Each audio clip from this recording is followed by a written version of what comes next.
Hey John, welcome back. Thank you for sending in another video. I love the enthusiasm. Hopefully we can find you a little bit more time for your event in September. We'll go ahead and dive right in here. I do agree, with several of the points that you mentioned. Turn the volume down. The points that you mentioned in your notes about this video definitely looks like you did make some improvements on your own, even at turn one, turning in a little bit earlier and stuff. I still would like to be a little bit earlier because we can see that you're back to power pretty early and you're making a lot of the turn happen right here, out at the outside of the track where you're, turning in from the wall. Whereas I'm kind of trail braking in and really slowing the car all the way till I get to here. And maybe a little burst of throttle from here out. But it's all entry speed from, the beginning of the brake zone all the way at this point. Whereas we can already hear you're back to throttle a little bit before you get to there.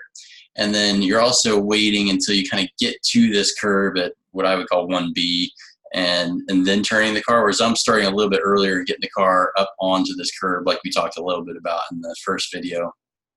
Otherwise, looks pretty good through here. And same at turn two. It does look like you're doing a lot better job than in the first video, turning a little bit earlier. Still would like to be a little bit earlier still because at the closest point, you're still a foot or so off of this curb. We want to be right up, touching that. Otherwise, looks pretty good. I like the track out early to power, run it all the way out to the curbs. All that looks really good. And then running down here towards turn 5. Looks good. A little bit earlier turn in than you had in your previous video, keeping it pretty tight. Obviously, a little bit of moisture there. We've already talked about this one, using that kind of the grass there on the end as a reference point for when to turn in, trying to be a little bit earlier but with slower hands so you're loading the car over a longer distance instead of going that little bit later and then turning sharper. But since we already talked about that in the other video, I won't harp on it too long.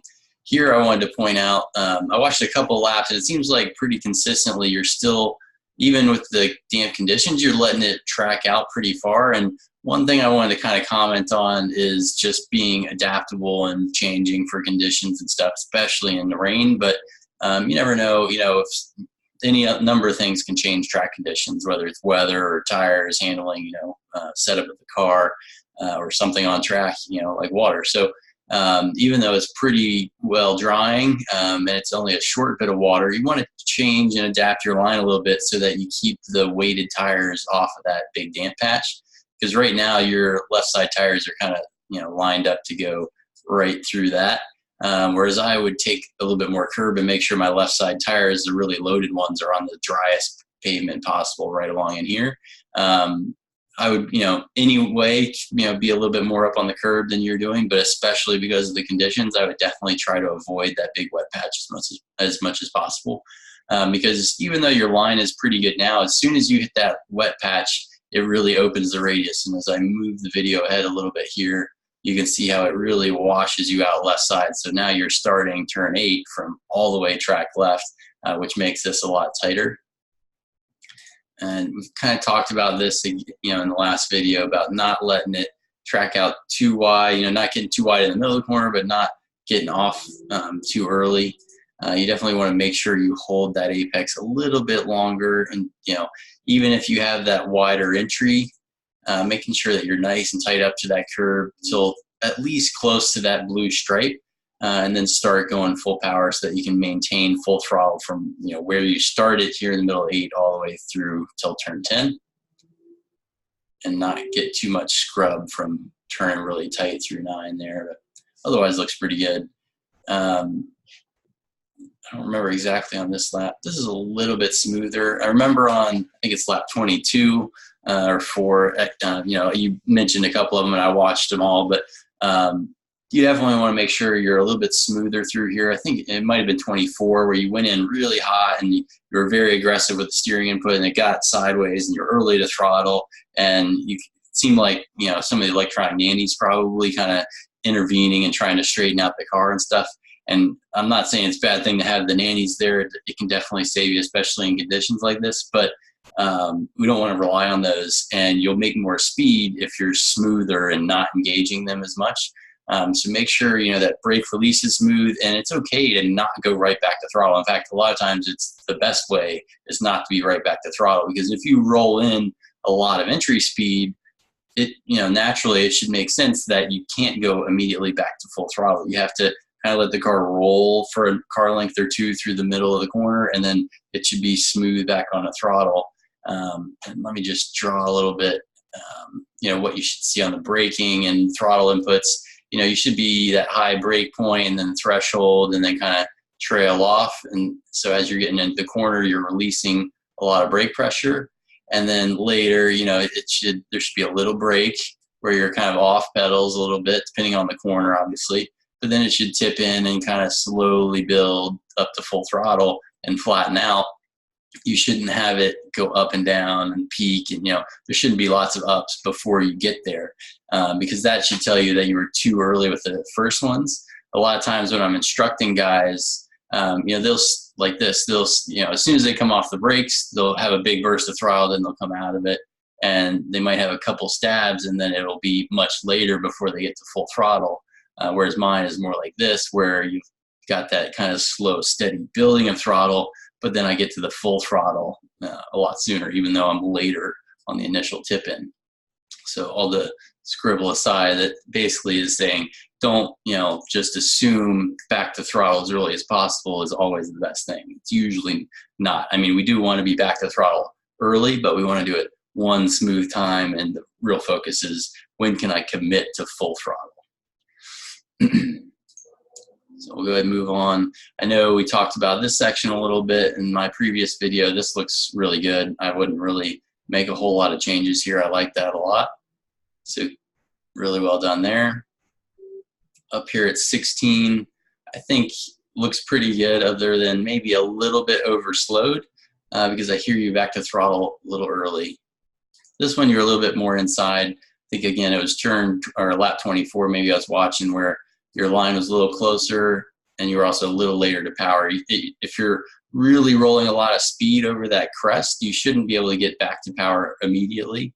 And so again, you know, if you find yourself really quickly back to throttle, a lot of times it means you've overslowed. So right there, you're already back to power, but this is right at the area where you have the least amount of grip. You know, on the way in, you've got a lot of grip, you know, because you're going uphill and you've got that good braking, and then you peak, the car is the lightest, and then it comes back down a little, even though you're going downhill, at least the car settles back, but you're going to power right at that crest where it's at the lightest.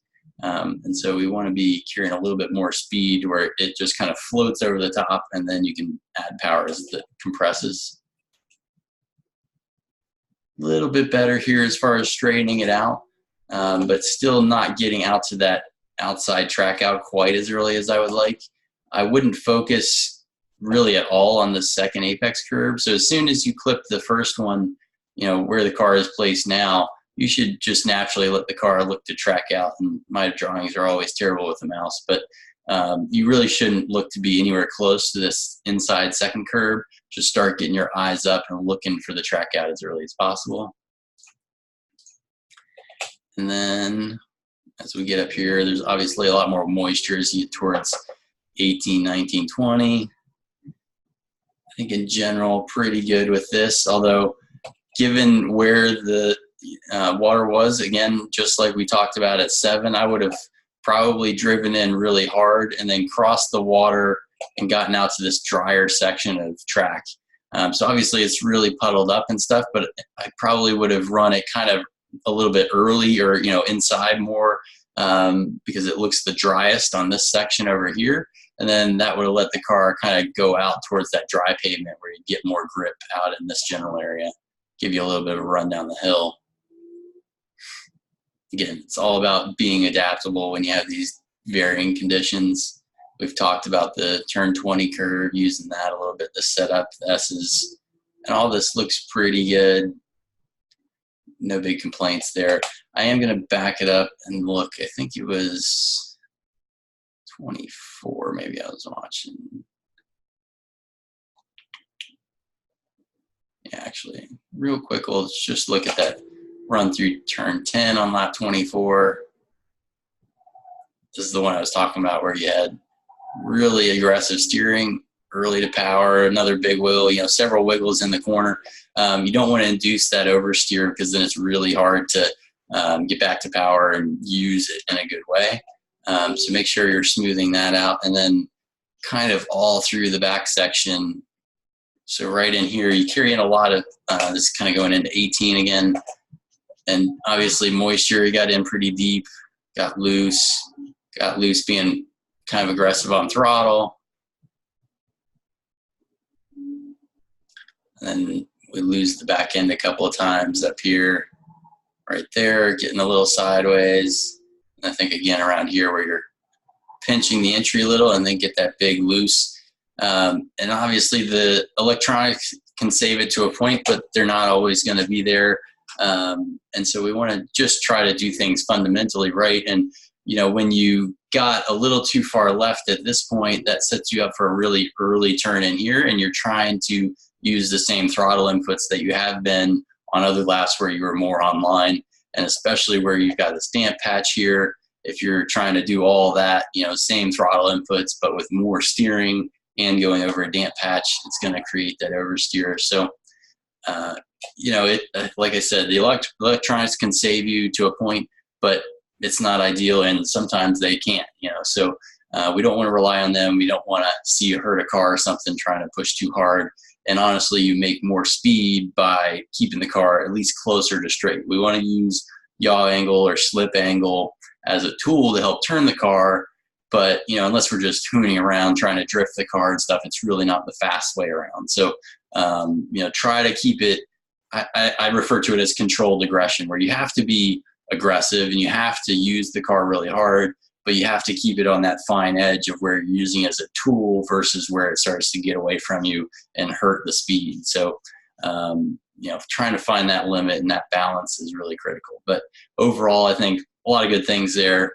I'm excited to see what happens with your next event there. Hopefully you can take in some of those line modifications and stuff. And one other thing I was going to mention is I do have a video on YouTube where I was driving some race car, a BMW, a little bit slower car, but it'll show you if you want to take a look at that and some of the stuff that I'm talking about.